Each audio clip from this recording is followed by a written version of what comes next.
Every year, over 100,000 young people pass through the care system and face numerous disadvantages compared to their peers. At the age of 18, a care leaver transitions into independent living, and it can be a challenge without a safety net if things go wrong. Startling statistics show that care leavers are 30% less likely to be in education, employment or training, 4 times more likely to get in trouble with the police, 4 times more likely to have mental health issues. The Care Leavers Partnership trialled a bespoke personal development program to help 10 Southwark care leavers get into education, employment and training. Our short film provides an insight into the lives of 2 care leavers and how they benefited from the 6 weeks intervention.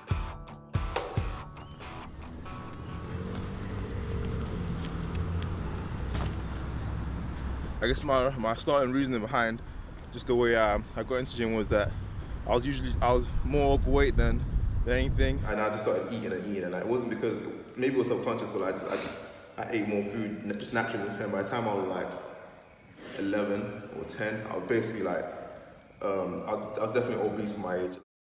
Like enough people around me were telling me that it's not normal to be the size. Like, am I doing anything with it or like for it? But the idea came to me that I can like there's potential within, you know, like there's I can use the weight or the fortune I already have. So rather than having to like put on weight, I can just establish what I have as a good base and build on from there. Like a month pregnant when I found out I was pregnant, and then I was homeless at that time, innit? I went to social services. I said, I'm pregnant, you need to house me. You can't leave me out on the road, I'm pregnant, I'm a risk. So they've housed me in some hostel on Old Kent Road, which wasn't safe for me or anyone else that was around. They moved me into one in Brixton. I was in there till basically had my little man. There was just here and there in it, and there was adoption papers that I'm hearing of and just mad things in it. So obviously, my baby father took my little boy, and then from there they put me in some hostel. I don't know, I've never really been settled in it. It's hard to get me settled in one place. I like being around people, I don't like being by myself too tough. But I've got people around me now, which is my son and my baby father, and that's the motivation to get where I want to go to, do you know what I'm saying? Where there wasn't no motivation before, now there is.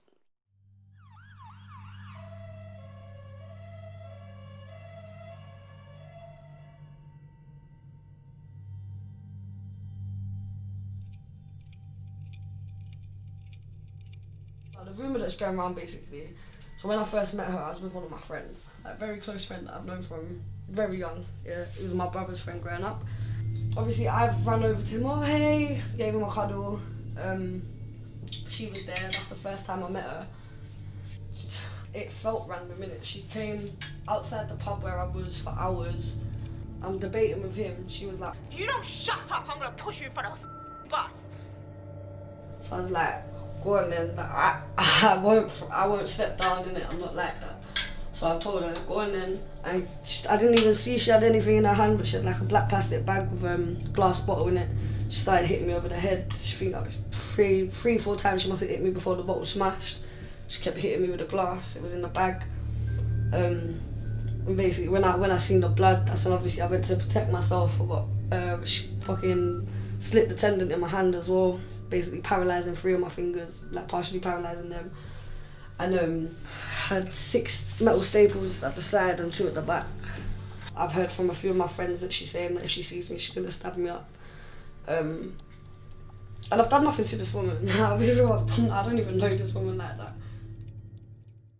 I really think as a community, as citizens, as brothers, sisters, cousins, the police officer down the road, the politician, the local MP, we all have a responsibility to bring up these young people in the best way that we can by collaboratively and holistically working together to really understand what the root causes are. And we know what the root causes are. There's a lot of things going on in the news, but we see the same problems come up time and time again, where we have all these services that are working towards the same goal, but we're not all communicating and working together to reach a solution.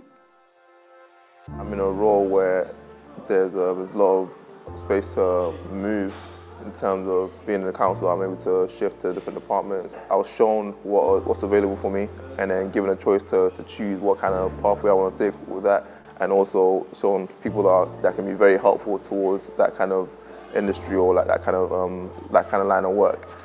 I first met him when I was asked to assist with the Unlock programme and to come along and meet some of the young people. And he was the first young person I spoke to. So we started to have a conversation. I was like, what would you love to do? What's your passion? What do you see yourself doing? Part of his Unlock programme would be to have work experience. So he came to us for 2 weeks and he did all sorts. He worked at a conference for head teachers, he did some of our social media, he did packs, he did some finance. We made sure that he covered all of the different experiences that you could in the council. I've prepared so much that anything that they throw at me I can definitely handle, and even if it's something new, I'm able to kind of assess what they're saying and give the right response. And the day he secured the job was like really special. There are lots and lots of strengths that I see in Tracy. She's an extremely resilient person. She's had to overcome a lot in her life, and often she's had to do that by herself. There has always been support around her, but I think she's found her own way through life. She's determined. She is somebody who's really able to talk to a whole different range of people. And actually she's able to adjust herself in whatever setting that she's in. So if she has to be kind of more professional, she's able to do that. If she has to relate to another young person, she can do that really easily as well. She is kind. She's extremely gentle in herself.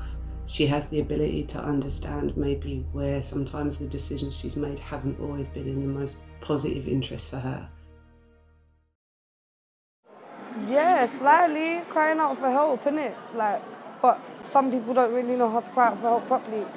Say the way that I want to talk to them or something that I want to say. I don't know, I don't feel like I get listened to, innit? So I just don't talk. I don't let them know things that are going on in my life. I try, instead of, like when I was in hospital, they knew about that straight away, innit? But it's like, things that happen on the road, they don't know nothing. They don't know nothing. I keep it to myself, like.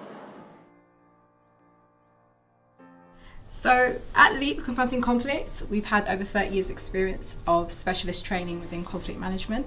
We work with 11 to 25-year-old young people within the care sector, within the community, education, and also in the prison sector. So please find us on Instagram or our website and we'll get back to you. And including myself, I'll be one of the project workers and trainers, so you might get to meet me in person. Before Unlock, I went to a job centre frequently, trying to find employment, doing anything really. It was more the kind of job that they were offering wasn't anything I was interested in making a career in or going further in. Something new, I guess. It was something I've never heard of, and the way you described it to me seemed like it was definitely something that had a good impression on it. Like it was there specifically for people like myself that may have been at a crossroads where there was no real direction. What I recall was definitely at the start I was definitely apprehensive because everyone there was new to me. I didn't know any of the other care leavers or any members of the staff that were there. I just knew that we were all there for the same kind of similar reason of trying to use this program to better ourselves. If all I have to do is apply myself, then that's the least I could do to help myself do better. I just want them to hear it, innit? Like, they know a lot that I've been through. Like, how do they think that's not gonna affect me in the long term, innit? Like, it's like they expect me to always just have this thick skin to just everything keeps going over my head. It don't go over my head, innit? Like, it just stays there. It gets worse. Do you know what I quite like? It's the first time I've had a fob, first time I've had a key, so I was yes! Run up. Jeez! They moved me into Monday. I ain't really got much at the moment, but better than what most people have. I think from the outset, Tracy is somebody who can appear to be very loud and brash, and sometimes her exterior is very, very different to what's going on inside for her. So her inside is soft and she's gentle. From the day that we saw the flat until now, with her moving in, she's talked a lot about how she wants it to be a place that her son can come and visit her and where she can be comfortable. She talks a lot about how she wants to make people in her life really proud of her. My anxiety's over the roof. I can't lie. I used to suffer bad with anxiety, managed to get myself past it. My son was a big help in that as well. Kind of just, when I see him, the anxiety was never there, and I kind of learnt to myself, if he's not there, just think about him and your anxiety won't be there as well. And I kind of pushed myself through it, innit? And then coming all of this, all I'm thinking about every day as well. Like, I had a kid 2 years ago, and now I don't even know if I'm going to be living to the end of this year. It's the thing of where I feel like they didn't understand the things that I was going through, the mental state that I was in, and I didn't know how to control it, and they didn't know how to control me. So it was like they're trying to help, but they don't know how to help. So I was getting frustrated. I've seen she's tried to be like, raw, like, Trace, I am trying to help you, like, and I see that when we come here, I was what, 10 minutes late or something like that, and she stayed with the landlord in here, and then same day came with me, signed all my papers, got me the keys, because she knew that I didn't know how to do any of it. She knew I didn't know how to. I told her I don't know how to do any of this. I've been thrown in this situation and not knowing how to do it. There are industries in which young people would like to get into, so the more different industries and the more partners that we have, we can open those doors and opportunities to far more young people that we're working with. Be creative, have larger networks, use different resources, and I think that that's a model that all services should certainly think about developing. If you can offer something, if you can help young people, if you can just spend a little bit more time with young people and helping them to fulfil their potential, you get back so much from that personally, as well as improving their journey. Community social capital was used to develop partnerships with organisations who could support care leavers to better get ahead. I started like writing lyrics and trying to sing, and I realised I had a little bit of a voice, and I didn't believe in myself too much. So I hope you can build my confidence in this compartment, because I got a lot of confidence everywhere else, I'll be real. I want people to hear me for who I am, even if it means that I go to a local pub and sing for a local crowd and they enjoy my talent. I'd rather that than be a big celebrity that has nothing. There is nobody else I've ever met that's like Tracy. She really is a unique individual in so many different senses, and that's what kind of makes her stand out. Won't you come on over, stop making a fool out of me. Why don't you come on over?